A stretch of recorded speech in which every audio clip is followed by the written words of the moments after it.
নমস্তে, সর্বেভ্যো নমো নমঃ। আজ আমি তোমাদের মাধ্যমিকের একটা বিশেষ টপিক, সেটা হলো সমাজ, এই বিষয়টাকে নিয়ে আলোচনা করব। তো তোমাদের মাধ্যমিকের একটা বিশেষ গুরুত্বপূর্ণ টপিক হলো সমাজ। তো আমরা প্রথম থেকে দেখে নেব যে সমাজ কাকে বলে, সমাজের সংজ্ঞা, সমাজের প্রকারভেদ প্রভৃতি। প্রথমে তোমরা দেখো এখানে আছে যে সমাজ। সমাজ আসলে উৎপত্তিগত অর্থ কি, বা সমাজ শব্দটা কোথা থেকে উৎপত্তি হয়েছে, তাই না? দেখো সমাজ শব্দের উৎপত্তিগত অর্থ কি? সমপূর্বক অযুক্ত ঘয়। কি বললাম? সমপূর্বক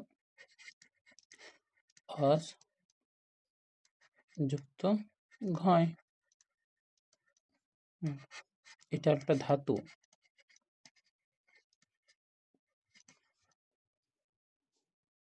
ঘয় একটা পত্রয়।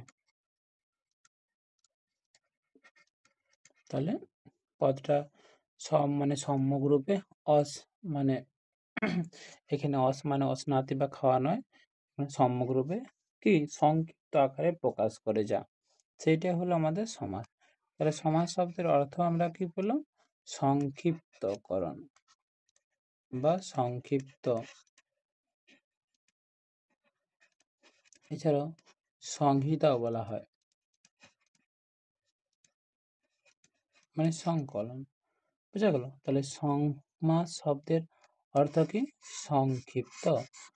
আর দেখতে পেলাম সমাজ শব্দের ব্যুৎপত্তিগত অর্থ কি? সমাজ শব্দের ব্যুৎপত্তিগত অর্থ হলো সমপূর্বক অযুক্ত ঘয়। এটা হলো সমাজের ব্যুৎপত্তিগত অর্থ। চলো, সমাজ কাকে বলে? সংস্কৃতে যারা পড়েছ খুব ভালো লাগবে। সংস্কৃতে সমাজের সংজ্ঞা কি দেওয়া আছে? এক প্রতি ভাবহ সমাস। এক প্রতি ভাব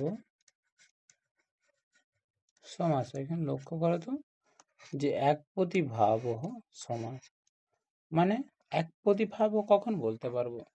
যখন দুই বা ততোধিক পদ থাকবে। হ্যাঁ, দুই বা ততোধিক পদকে যখন একটি মাত্র পদে পরিণত করব, তখন আমরা তাকে কি বলবো? তখন তাকে আমরা সমাস বলতে পারবো। ভাব মানে একটা ভাব থাকবে, একটা মনের ভাব থাকবে, একটা প্রকাশভঙ্গি থাকবে, সেটাই সমাস। অর্থাৎ আমরা দু তিনটা শব্দকে একসঙ্গে জুড়ে দিলাম, যার কোনো মনের ভাব থাকবে না, যার কোনো অর্থ থাকবে না, তাকে কি আমরা সমাস বলতে পারি? না, তাকে আমরা সমাস বলতে পারি না। সমাস তাকেই বলবো এক বা একাধিক পদকে যুক্ত করার পর তার একটা নির্দিষ্ট অর্থ থাকবে, তাকে আমরা সমাস বলতে পারবো। আচ্ছা, আমরা এখানে একটা সংজ্ঞা নিয়ে নিয়েছি। কি সংজ্ঞা করেছি দেখো? এখানে সংজ্ঞা করেছি অর্থের দিক থেকে সম্বন্ধযুক্ত। কি বলেছি? অর্থের দিক থেকে সম্বন্ধযুক্ত, তাই না?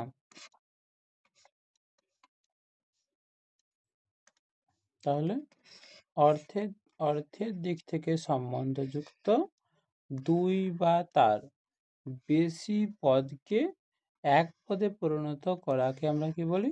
সমাস বলি, তাই না? অর্থাৎ অর্থ যেখানে একটা থাকবে, আমি বারবার বলছিলাম, তাই তো? অর্থাৎ একটা অর্থ কিন্তু থাকবেই থাকবে, এবং সেটা সম্বন্ধযুক্ত, একটা সম্বন্ধ থাকবে। সম্বন্ধ বলতে একটা সম্পর্ক থাকবে। দুই বা তার বেশি পদকে, দুটো নিতে পারি বা এর একাধিক, এর থেকে অধিক আমরা পদকে নিয়ে একটা মাত্র পদে পরিণত করব। তাকে আমরা কি বলবো? তাকে আমরা বলবো কি? সমাস। হ্যাঁ, বোঝা গেল? চলো আমরা একটা যদি সংজ্ঞা দিই, উদাহরণ দিই, তাহলে তোমরা ব্যাপারটা আরো বেশি ভালো করে স্পষ্ট হতে পারবে। দেখো এখানে উদাহরণ লিখছি, রামের অনুজ সমান কি হয়? রামানুজ। এখানে লক্ষ্য করো, রাম একটা পদ আর অনুজ এটা একটা পদ। দুটো পদকে একসাথে যুক্ত করার পর কি হলো? আমাদের রামানুজ পদটা পাওয়া গেল। তার জন্য আমরা বলেছিলাম এক পদে পরিণত করাকে একটি পদে পরিণত করলো। কত পদ গেলে? দুই বা তার বেশি পদকে, তাই তো? তাহলে একটা পদ দুটো পদকে নিয়ে। আর কি বলছে? অর্থের দিক থেকে সম্বন্ধযুক্ত। রামের অনুজ মানে ভাই, তাকে আমরা বলবো রামানুজ। রামানুজের একটা কি হচ্ছে? অর্থ পাওয়া যাচ্ছে, তার জন্য একে কিন্তু আমরা সমাস বলতে পারছি। চলো, এবারে সমাসের কিছু অংশ থাকে, মানে এই যে আমরা দেখলাম রামের অনুজ, রামানুজ, তাই না? এখানে দেখো লক্ষ্য করে এইটা যদি মাঝ বরাবর কেটে দিই, তাহলে এইটা হচ্ছে আমাদের কি হচ্ছে একটা অংশ, আর এটা একটা অংশ। দেখো এই দুটো পদকে একসঙ্গে জুড়ে কিন্তু এই রামানুজ পদটা কিন্তু পাওয়া যাচ্ছে, তাই তো? তাহলে ব্যাকরণ দিক থেকে এদের একটা নির্দিষ্ট নাম আছে। প্রথম বলছে সমসমান পদ। সমসমান পদ কাকে বলছি? যেসব পদের সহায়তায় সমাস গঠিত হয় তাকে আমরা কি বলছি? সমসমান পদ। অর্থাৎ যেসব পদগুলাকে নিয়ে সমাসবদ্ধ পদ তৈরি করা যায়, বা সমসমান পদ গুলোকে নিয়ে একটা বিগ্রহ বাক্য তৈরি করা যায়। সেই সমসমান পদগুলো কি কি? এই যে রাজার, পুরুষ, এই একটা সমসমান পদ, এই একটা সমসমান পদ। এখানে সমস্যা আছে, দুজনে একসঙ্গে যুক্ত হয়ে কিন্তু রাজপুরুষ তৈরি করেছে, যেখানে কোনো সমস্যা নেই। এটাকে বলা হচ্ছে আমাদের কি? সমাসবদ্ধ পদ বা সমস্ত পদ। তাহলে আমরা দেখলাম যে সমসমান পদ কাকে বলে? যেসব পদগুলির সহায়তায় কি হয়? সমাস গঠিত হয় বা সমাসবদ্ধ পদ গঠিত হয় তাকে আমরা কি বলছি? সমসমান পদ। হ্যাঁ, সমসমান পদের আমরা একটা জিনিস দেখতে পাচ্ছি, যে দেখতে পাচ্ছি রাজার পুরুষ, রাজপুরুষ, যেটা পূর্ব দিকে আছে সেটা হচ্ছে পূর্ব পদ। কি বললাম? এটা হচ্ছে পূর্ব পদ, এবং যেটা পরে আছে সেটা হচ্ছে পরপদ। কি বললাম? পরপদ বা উত্তর পদ। আচ্ছা, বোঝা গেছে? এত সহজ একটা বিষয়। তারপরে আমরা দেখো যে কি হচ্ছে, পরে আমরা বলেছি যে আর একটা সংজ্ঞা, যে সমস্ত পদ বা সমাসবদ্ধ পদ কাকে বলে। সমাসবদ্ধ পদ সেটাই, সমসমান পদগুলি মিলিত হয়ে যে পদ গঠিত হয়।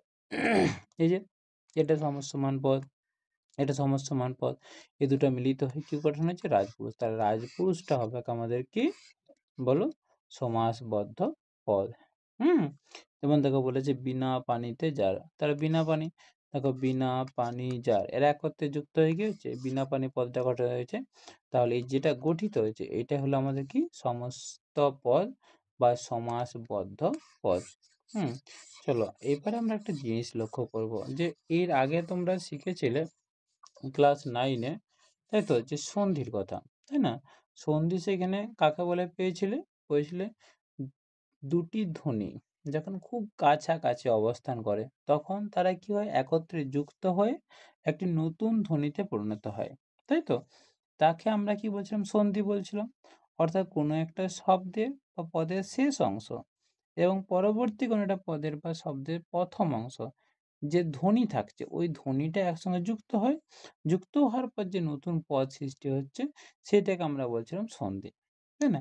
আর এখানে কি বলছি? এক বা একাধিক পদ, দুই বা ততোধিক পদকে একত্রে যুক্ত করে সমাস করছে। অর্থাৎ সমাস এবং সন্ধির মধ্যে একটা মিল আছে। কিরকম? দুজনেই কিন্তু পদগুলোকে একসঙ্গে যুক্ত করে, তাই না? তো অমিলটা কোথায়? এটা মাধ্যমিকের জন্য খুব ইম্পর্টেন্ট কোশ্চেন, যে অমিলটা কোথায় বা পার্থক্য। দেখো আমরা কতগুলো এখানে পার্থক্য নিয়েছি। যেমন বলেছি কি? সন্ধি হলো ধ্বনিগত মিলন, যেটা বলছিলাম। সন্ধি হলো ধ্বনির মিলন। যখন দেখো একটা ভেঙে আমরা নিয়েছি বিদ্যালয়, ব, ই, দ, ইয়, আ, শেষে দেখো আ আছে। আর আলয়ে দেখো প্রথমে আ আছে। এই আর এই আ দুজনে মিলে কি হয় বলো তো? দুজনে মিলে কিন্তু আ হয়। তারপরে দেখো বিদ্য, এই আটা নিয়ে নিয়েছে, বাদ দিয়ে দাও। আর আলয় এখানে নিয়ে নিয়ে বাদ দিয়ে দাও। এবার দুজন মিলে আয় আয় আ হয়। তাহলে এখানে একটা আকার হয়ে যাবে। তাহলে বিদ্যা দিয়ে ল অন্তস্থ জুড়ে দাও, বিদ্যালয়। বুঝা গেল? তাহলে সন্ধি কি হয়? সর্বদাই ধ্বনিগত মিলন, তাই না? সন্ধি হলো ধ্বনিগত মিলন, কিন্তু সমাসগুলো হলো অর্থগত মিলন। বিদ্যার আলয় সমান কি হচ্ছে? বিদ্যালয়, তাই তো? বিদ্যার আলয় বা বিদ্যার নিমিত্ত যে আলয় তাকে আমরা কি বলছি? বিদ্যালয়। এইখান থেকে একটা একটা পদ আর এইখানে পদ, এই দুটো পদ মিলিত হয়ে কিন্তু আমাদের এই বিদ্যালয় পদটা তৈরি হয়েছে, তাই তো? এখানে একটা অর্থগত মিল পাওয়া যাচ্ছে, এখানে যেমন ধ্বনিগত মিল পাওয়া গেছিল, তাই না? হুম এবারে কি আমরা আরেকটা উদাহরণ পার্থক্য নিয়েছি। পূর্ব পদের বিভক্তি লুপ্ত হয় না। হুম আমাদের কি হচ্ছে? সন্ধির ক্ষেত্রে পূর্ব পদে যদি কোনো বিভক্তি থাকে সেটা লুপ্ত হয় না, সেটা যুক্ত হয়। যেমন আমি বলেছি যে বাচঃ যুক্ত পতি সমান বাচস্পতি। এখানে দেখো বিসর্গ আছে, তাই না? এই বিসর্গটাই কিন্তু দন্তস হয়েছে। আমরা জানি বিসর্গ আসলে ৩ ভাবে উচ্চারিত হয়ে থাকে। একটা হলো বিসর্গর নিজস্ব উচ্চারণ, যেটা সংস্কৃতে হয়ের মতন হয়ে থাকে। এছাড়াও বিসর্গতে আরো ২ টো উচ্চারণ হচ্ছে, উম একটা হচ্ছে ধ্বনিগত, হুম? বিসর্গর আরো ২ টা উচ্চারণ আছে। এখানে দেখো বিসর্গটা একটা হয়ের মতন উচ্চারিত হয়। আরেকটা দন্ত সর মতন উচ্চারিত হয়। এছাড়াও আরেকটা রয়ের মতন উচ্চারণ হয়। যেমন তোমরা এর আগে পড়েছ, যেমন বৃহস্পতি, এই পতি। তো ওইখানে দেখো বিসর্গটা দন্ত স উচ্চারণ হচ্ছে। এখানে বাচস্পতি, এখানে দেখো এই বিসর্গটা দন্ত সর মতন উচ্চারণ হচ্ছে সন্ধির ক্ষেত্রে, হ্যাঁ? এছাড়া তোমরা পেয়েছিলে বহিষ্কার, সেখানে দন্ত স, তাই তো? বহিষ্কার, দন্ত সর মতন উচ্চারণ হচ্ছে। আবার বহির্ভাগ, র করছিলে, তাই তো? ভয়াকার গ। ওইটা সন্ধি করলে কি হচ্ছিল? হয় রে প্রসি ভয়াকার গ। হ্যাঁ? ওইখানে বিসর্গটা এর মতন উচ্চারণ হচ্ছিল। আচ্ছা, তাহলে দেখো এই যে বিসর্গটা কিন্তু থেকে গেছে। কিভাবে থেকেছে? দন্ত স আকারে কিন্তু থেকে গেছে, তাই না? এইজন্য বলেছে যে পূর্বপদের বিভক্তি কিন্তু লুপ্ত হয় না, সন্ধির ক্ষেত্রে। আর সমাসের ক্ষেত্রে বেশিরভাগ ক্ষেত্রেই পূর্বপদের বিভক্তি লোপ হয়ে যায়। যেমন গাছে পাকা, আমরা তাকে কি বলি? এক কথায় যুক্ত করলে গাছ পাকা বলি, গাছে পাকা। এটাকে যদি আমরা সমাসবদ্ধ করি একসঙ্গে, গাছ পাকা। এই যে যেটা একার ছিল, এটা কিন্তু লোপ হয়ে গেছে। তারপরে গাছ হয়ে গেছে। তাই না? এছাড়া দেখো আমরা আরো নিয়েছি উদাহরণ, যেমন পদের ক্রম অক্ষুণ্ণ থাকে। মানে পদগুলো পরপর থাকে। যেমন সিংহ আসন। ১ম এ দেখো সিংহ আসন সমান সিংহাসন এসছে। কিন্তু কোনো ক্ষেত্রে পদের ক্রম অক্ষুণ্ণ থাকে না, বিপর্যয় ঘটে যায়। যেমন ভাইদের মধ্যে বড়, হ্যাঁ? বড় ভাই বলি। এখানে দেখো পদটা ব বড়টা সবচেয়ে শেষে ছিল। কিন্তু এটা ১ম এ চলে এসছে। আর ভাই সবচেয়ে ১ম এ ছিল, কিন্তু এটা শেষে চলে গেছে, তাই তো? অর্থাৎ পদগুলো যে পরপরই বসবে এর কোনো মানে নেই। কিন্তু দেখবে সন্ধির ক্ষেত্রে পদগুলা কিন্তু পরপরই বসে থাকে, তাই না? চলো এবার আমরা দেখব সমাসের প্রকারভেদ, তাই তো? সমাজকে কয় ভাগে ভাগ করা যায় সমাজ, হ্যাঁ? আমরা ১ম এ দেখব সমাজকে যে প্রধান সংস্কৃত ব্যাকরণ অনুসারে ৪ ভাগে ভাগ করা যায়। কি অনুসারে? সংস্কৃত ব্যাকরণ অনুসারে সমাজকে কিন্তু ৪ ভাগে ভাগ করা যায়। এখান থেকে আমরা ৪ টা ভাগের কথা বলছি। তাই তো? ১ম এ দেখো আমরা বলছি অব্যয়ভাব সমাস। অব্যয়ভাব সমাস কাকে বলে? যে সমাসের যে সমাসের পূর্ব পদের অর্থ প্রধান হয়, কি বললাম? যে সমাসের পূর্ব পদের অর্থ প্রধান হয়। সংস্কৃতে যদি বলি পূর্ব পদার্থ প্রধান অব্যয়ভাব সমাস। অর্থাৎ পূর্ব পদের অর্থ যদি প্রধান হয়ে যায় তখন সেটা আমাদের কি সমাস হয়? অব্যয়ভাব সমাস হয়। এছাড়াও তোমরা এটা অন্য প্রকার ধরতে পারবে, একটা অব্যয় পদ কিন্তু থাকবেই। তার জন্য আমরা তার নামকরণ করেছি অব্যয়ভাব সমাস। হুম? যেমন ধরো উদাহরণ দিচ্ছি, নদীর নিকটে, কি হচ্ছে? উপনদী। এখানে দেখো নিকটে, এটা কিন্তু একটা অব্যয় পদ। হুম? এটা কিন্তু একটা অব্যয় পদ। আচ্ছা? অর্থাৎ কি হয়েছে? পূর্বপদের অর্থ, এখানে দেখো নিকটে আর একটা নদী। এখানে নদীর অর্থটা বেশি প্রাধান্য পাচ্ছে। তার জন্য হচ্ছে এটা আমাদের অব্যয়ভাব সমাস, এবং দুটাকে যুক্ত হয়ে উপনদী। এই যে নিকটে অর্থ অবস্থান করার জন্য কিন্তু উপশব্দটা এসছে নিকটের জন্য, অন্য কিছুর জন্য নয়। হুম? চলো এইবারে আমরা দেখব যে তৎপুরুষ সমাস। তৎপুরুষ সমাস কাকে বলে? হ্যাঁ, তৎপুরুষ হলো পর পদার্থ প্রধান ও তৎপুরুষ।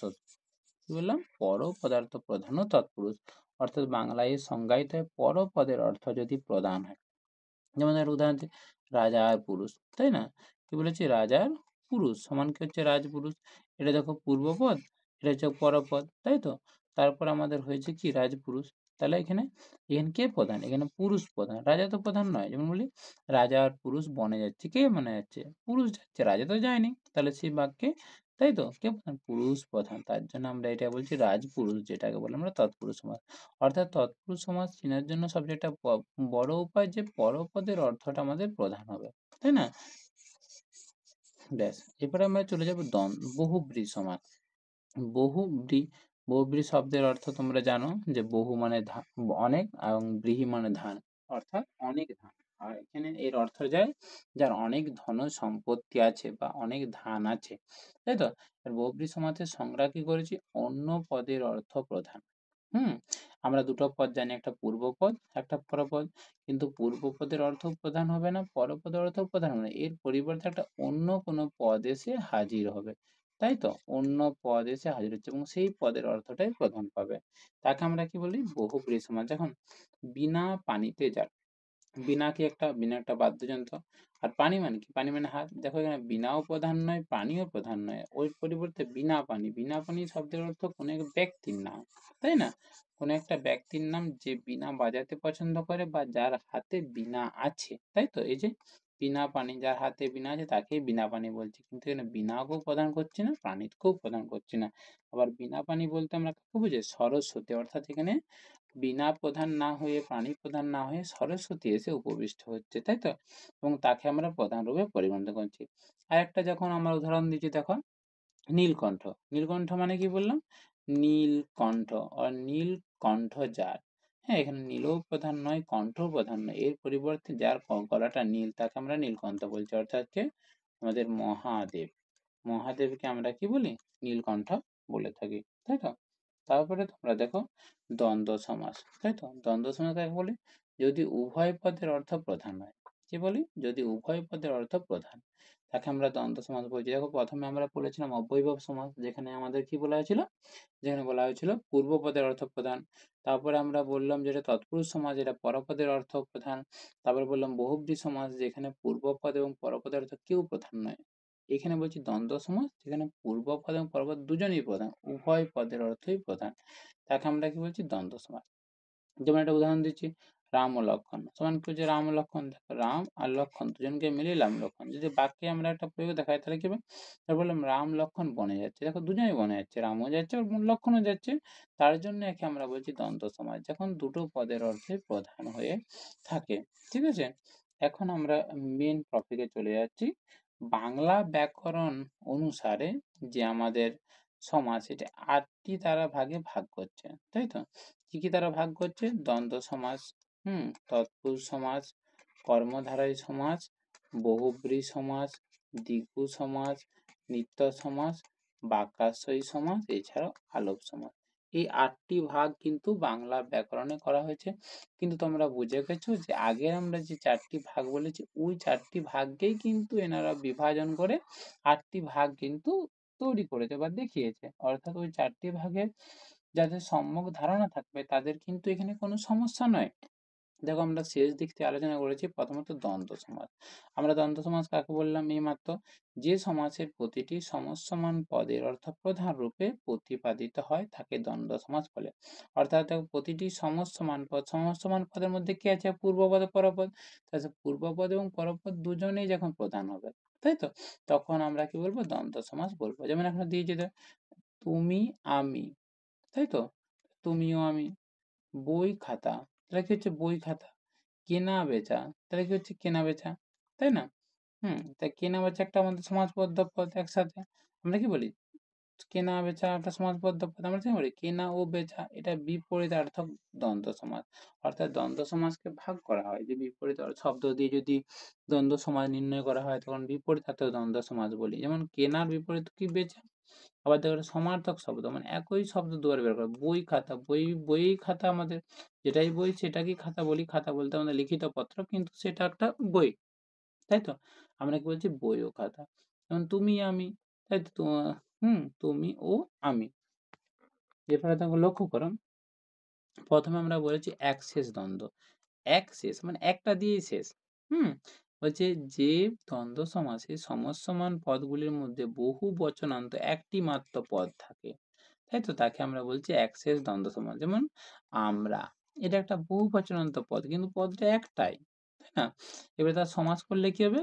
আমি, তুমি ও সে, এই তিনজনকে মিলে আমরা বলি কি? আমরা পদটা গঠন করে থাকি, তাই না? এইবারে দেখো আমরা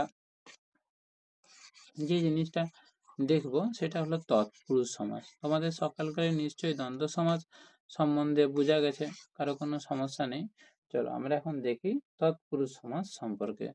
তৎপুরুষ সমাসে দেখো আমরা প্রথমেই বলেছি যে সমাসে পরপদের অর্থ প্রধান হয় তাকে তৎপুরুষ সমাস বলে। আমরা সংজ্ঞায়িত করার সময় আগেই বলেছিলাম, যখন বলেছি লোক দেখানো, লোককে দেখানো, তাই তো? এটা দেখো পূর্বপদ, এটা পরপদ, এই দেখানোটাই আমাদের প্রধান। হ্যাঁ, তার জন্য একে আমরা বলছি কি? তৎপুরুষ সমাস। তৎপুরুষ সমাসের প্রকারভেদ আছে অনেকগুলো, তাই তো? দেখো প্রথমে দেখেছি কর্ম তৎপুরুষ। তোমাদের যারা কারকের সম্যক জ্ঞান আছে তাদের এই তৎপুরুষ সমাসটা অতি সহজেই কিন্তু হয়ে যায়।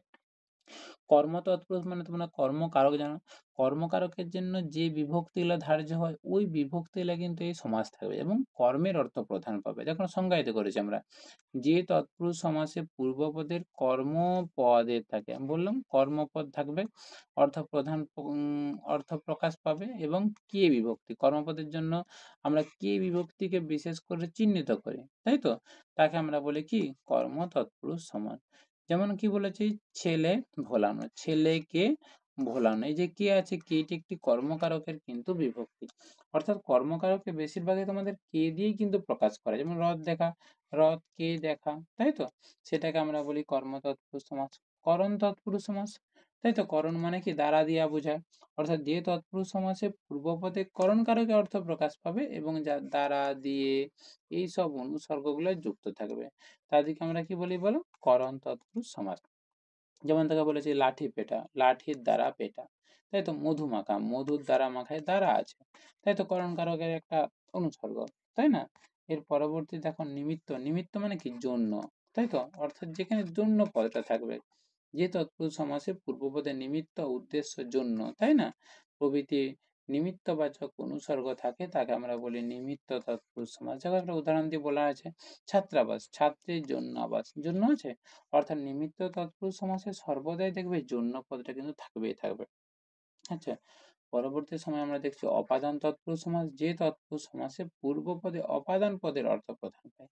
পূর্ব পদটা কি হয়েছে, অপাদানের অর্থটা প্রাধান্য পাবে এবং তোমরা জানো অপাদান যে কারক, সে অপাদান কারকের জন্য কি কি অনুসর্গ থাকে, হইতে, থেকে, এগুলা থাকে, তাহলে নিশ্চয়ই এখানে সে হইতে থেকে এইসব অনুসর্গগুলো অবস্থান করবে।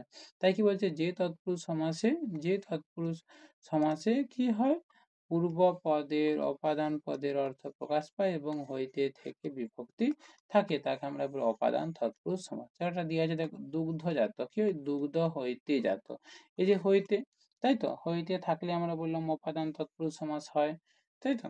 এরপরে দেখো তোমাদের একটা দিয়েছে অধিকরণ তৎপুরুষ সমাস। অধিকরণ মানে, অধিকরণ মানে অন্তস্থ দিয়ে এ দিয়ে তে এইসব থাকবে, যে তৎপুরুষ সমাসে অধিকরণ বাচক বিভক্তি অন্তস্থ এতে থাকে তাকে আমরা অধিকরণ তৎপুরুষ সমাস বলি। যেমন একটা উদাহরণ দিয়ে তোমরা বুঝিয়ে দিয়েছি, দেখো গঙ্গা স্নান, তাই তো? গঙ্গায় স্নান, যে অন্তস্থ, এটা একটা স্থানাধিকরণে অন্তস্থ থাকে সমাসবাণী। গাছ পাকা, গাছে পাকা, এখানে দেখো এ আছে, এটা একটা অধিকরণমূলক, তাই তো? তার জন্য এটা আমরা কি বলছি, অধিকরণ তৎপুরুষ সমাস। সম্বন্ধ তৎপুরুষ সমাস তোমরা বুঝেছো, সম্বন্ধজন মানেই র বা এর থাকবে, হ্যাঁ, যে তৎপুরুষ সমাসে পূর্বপদে র বা এর বিভক্তি যুক্ত হয় তাকে আমরা বলছি কি সম্বন্ধ তৎপুরুষ সমাস। যেমন বলেছে রাজপুরুষ, রাজার পুরুষ, এখানে দেখো র কি আছে, র আছে, তাই না? বীরের পূজা, বীর পূজা, তাই তো? এখানে দেখো এর ছিল, তাই তো? তার জন্য আমরা এখন কি বলছি, তার সম্বন্ধ তৎপুরুষ সমাস। আচ্ছা, সকলকার নিশ্চয়ই বোঝা গেছে। এরপর একটা সহায় তৎপুরুষ সমাস আছে, যেটা হচ্ছে না তৎপুরুষ সমাস। হুম, না তৎপুরুষ সমাসটা কি, অর্থাৎ না বাচক, তাই না? হ্যাঁ, অর্থাৎ না বাচক অর্থ বা নচ্চার্থকবাচক উপসর্গকে পূর্বপদ রূপে স্থাপন করে এবং উত্তরপদ বিশেষ্য বা বিশেষণের সঙ্গে যে সমাস হয় তাকে না তৎপুরুষ সমাস বলে। এক কথা একটা না শব্দ থাকবেই কিন্তু, যেমন বলছে অমানুষ, দেখো নয় মানুষ, নয় মানে অর্থ না বোঝায়, তাই তো? যেমন অনাবশ্যক নয় আবশ্যক, তাই তো? না বোঝাচ্ছে অনুচিত, নয় উচিত, না বোঝাচ্ছে এরকম। যদি না বোঝায় তাকে আমরা কি বলি, না তৎপুরুষ সমাস। কিন্তু মাথায় রাখবে তৎপুরুষ সমাসের মানে পরপদের অর্থ প্রদান হবেই হবে, বুঝছেন? সেটা যে তৎপুরুষ সমাসেরই বিভাজন হোক না কেন। পরবর্তী সময়ে আমরা চলে যাচ্ছি উপপদ তৎপুরুষ সমাস। বলছে উপপদের সঙ্গে বাক্যে ব্যবহারে অনুপযোগী কৃদন্ত পদের যে সমাস হয় তাকে উপপদ তৎপুরুষ সমাস বলে, তাই তো? উপপদের সঙ্গে, উপপদ বলতে পূর্বসূরি যেসব ব্যাকরণবিদেরা তারা যেসব পদগুলিকে উপপদ হিসাবে স্বীকৃত করেছে সেই সব পদগুলিকে আমরা এখানে বলি উপপদ। এখন লক্ষ্য করতে হবে একটা যে কৃদন্ত পদ, কৃত যুক্ত অন্ত, অর্থাৎ যে পদগুলোর শেষে কৃত প্রত্যয় থাকে, কৃত প্রত্যয় মানে তার কৃতাজ তবতু ল্যাব, তাই তো? এই প্রত্যয়গুলো যুক্ত থাকলে সংস্কৃত প্রত্যয়। তো এখানে তোমাদেরকে একটা উদাহরণ দিচ্ছি, দেখো মিথ্যাবাদী, মিথ্যা কথা বলে, যে যেটাকে ভালো করে আইডেন্টিফাই করবে, হ্যাঁ, কুম্ভকার, কুম্ভ করে, যে এই যে শেষে যদি যে থাকে না, তাহলে সেটা কিন্তু উপপদ তৎপুরুষ সমাস হয়ে থাকে, বুঝতে পারছো?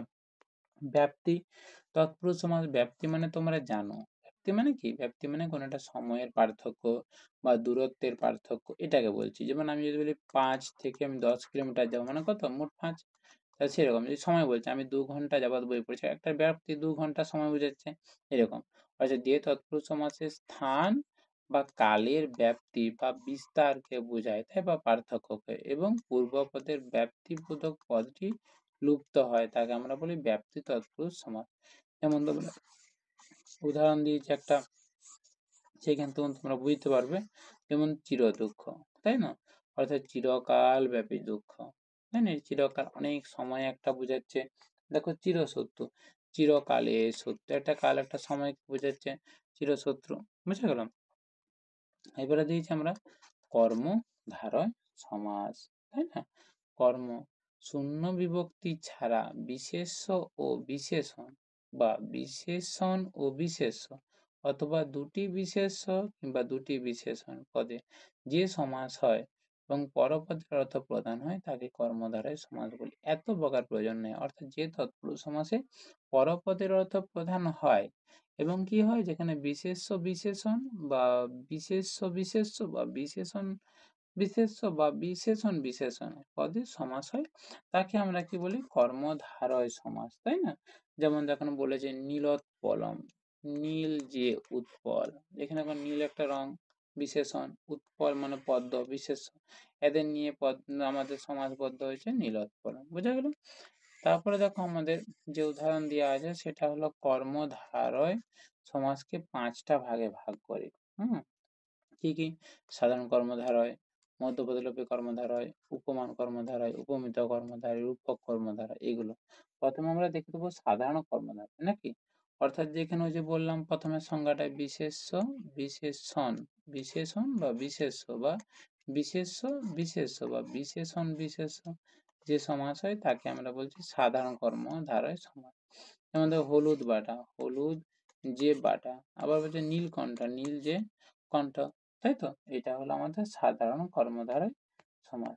পরবর্তীকালে মধ্যপদলোপী কর্মধারয় সমাস, মানে মধ্য পদলোপী, অর্থাৎ যে কর্মধারয় সমাসে ক্ষেত্রে মাঝের পদটা লোপ হয়। দেখো বলেছি যে কর্মধারয় সমাসে বাক্যের মধ্যস্থ পদগুলি লোপ হয়, তাকে আমরা মধ্য পদলোপী কর্মধারয় সমাস বলে থাকছি। যেমন দেখো সিংহ চিহ্নিত আসন সমান কি হয়? সিংহাসন। কিন্তু দেখো সিংহ চিহ্নিত আসন, এই চিহ্নিত পদটি কি এখানে আছে? তোমরা দেখাতে পারবে? নেই। এই পদটি লোপ হয়েছে, এই জন্য একে আমরা কি বলি? মধ্য পদলোপী কর্মধারয় সমাস, তাই না? হুম, চলো এবার আমরা দেখবো যে উপমান কর্মধারয় সমাসটা কি। কিন্তু তার আগে তোমাকে বুঝতে হবে যে উপমান, উপমেয়, হ্যাঁ, রূপক, সাধারণ, এইসব আসলে ব্যাপারটা কি, এগুলা যদি না বুঝতে পারো তাহলে বুঝতে পারো না। এই জন্য আমরা একটা জিনিস বলেছি, যার সঙ্গে তুলনা করি তাকে উপমান বলি। হুম, এবং যাকে তুলনা করি তাকে উপমেয় বলি। আর যেসব অব্যয় বা ধাতুর পূর্বে বসে নতুন পদ বা বাক্যে পরিণত করে তাকে আমরা উপসর্গ বলি। কিন্তু এখানে আমার জানার দরকার আছে, দেখো যার সঙ্গে তুলনা করি তাকে উপমান বলি, আর যাকে তুলনা করি তাকে আমরা বলছি কি? উপমেয়, তাই তো? ধরো আমি একটা উদাহরণ দিচ্ছি তোমাদেরকে, কি? হুম, বালকটির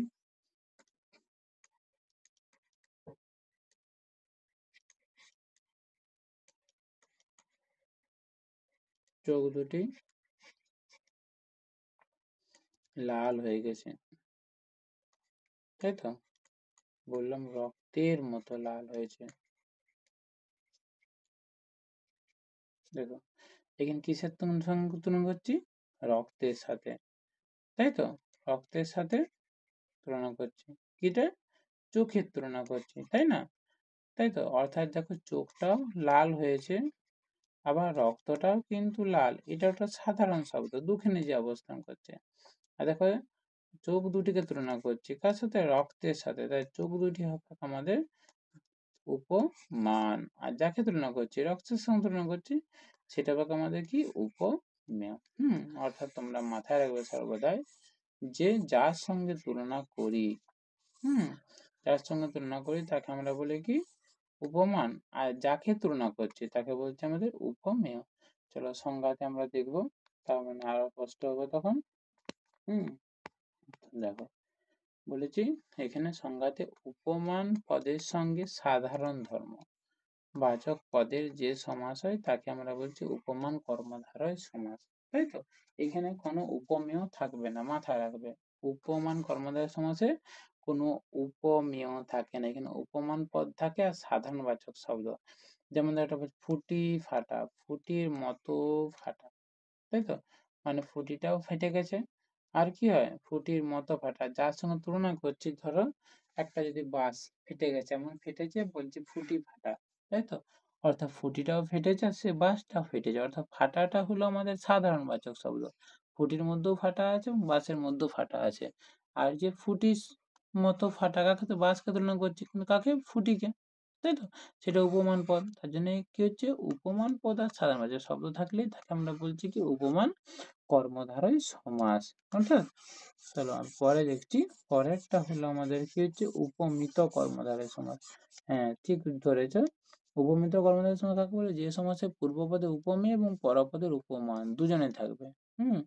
এখানে কি বললাম? এখানে উপমেয় এবং উপমান দুটো পদেই কিন্তু থাকবে, তাকে আমরা বলছি উপমিত কর্মধারয় সমাস। যেমন আম সন্দেশ, আম সন্দেশের মতো। হ্যাঁ, কি বলছে? আমটাকে তুলনা করছি কার সঙ্গে? সন্দেশটা। মানে আমটা এত সুন্দর হয়েছে, সেটা দেখুন সন্দেশের সঙ্গে কিন্তু আমরা তুলনা করতে চাইছি। তাহলে কি হচ্ছে আমাদের? আম সন্দেশের মতো, তার সঙ্গে তুলনা করছি সন্দেশ, এটা হলো আমাদের কি? উপমান।